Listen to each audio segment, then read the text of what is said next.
Hello, and thanks for the kind invitation. Thank you, Tina, for the opportunity to speak about my experience in countless competitions in Switzerland on both sides, as an architect and as a juror. Switzerland is often seen as the model of democracy, and indeed, the Swiss context could serve as a litmus test for many of the questions raised here. Let's look back to the first half of the 19th century.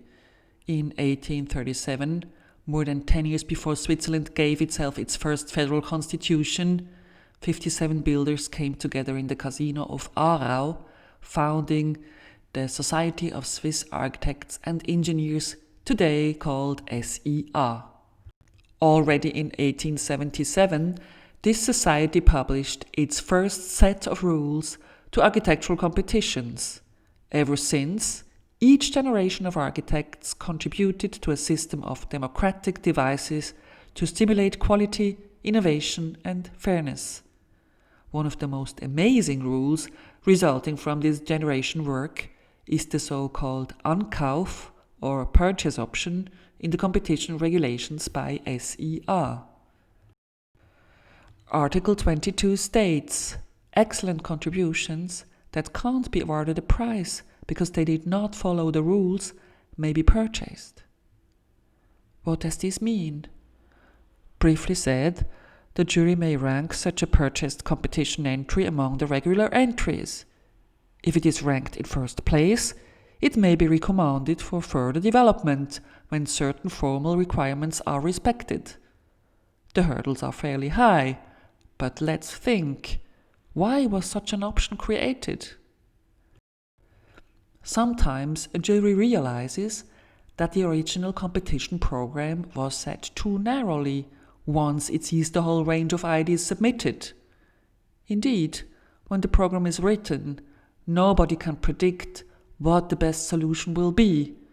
With the insights from the competition, juries may find better solutions than they originally hoped for, the best one. An example of such a purchase option led to one of the most impressive buildings in Swiss architecture. In the 1966 public competition for the St. Pius Marble Church in Mecken, participant Franz Füg did not find the plot of land specified in the competition appropriate for the building's purpose.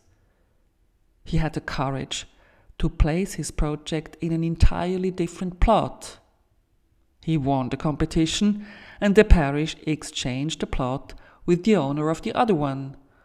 What a happy end.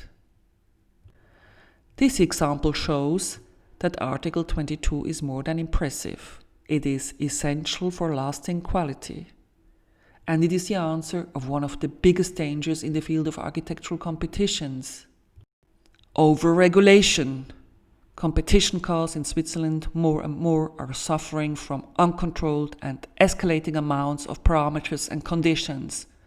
Potential winner projects are increasingly becoming pure technical overlaps of conditions and individual parameters.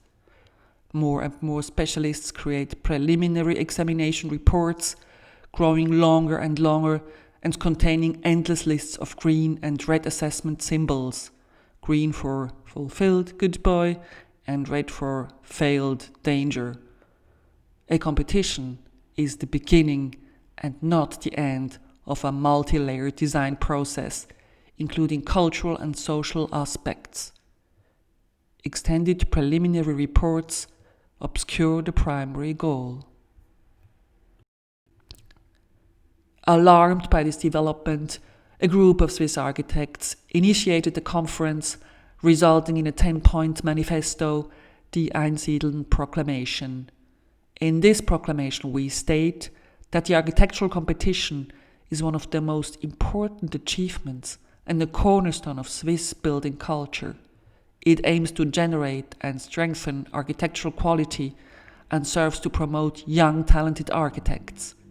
Its award is an expression of a public and comprehensible decision-making process. Via 10 points, we demand to counteract the growing abuse of the competition in Switzerland. There is not enough time to analyze these 10 points in depth. We hope we can schedule a time to discuss this at a later stage. But to be frank, the problem of Swiss competitions nowadays is not the lack of regulation, but the fact that the competitions are over-regulated. Let's fight against under-regulation, but let's also fight against over-regulation.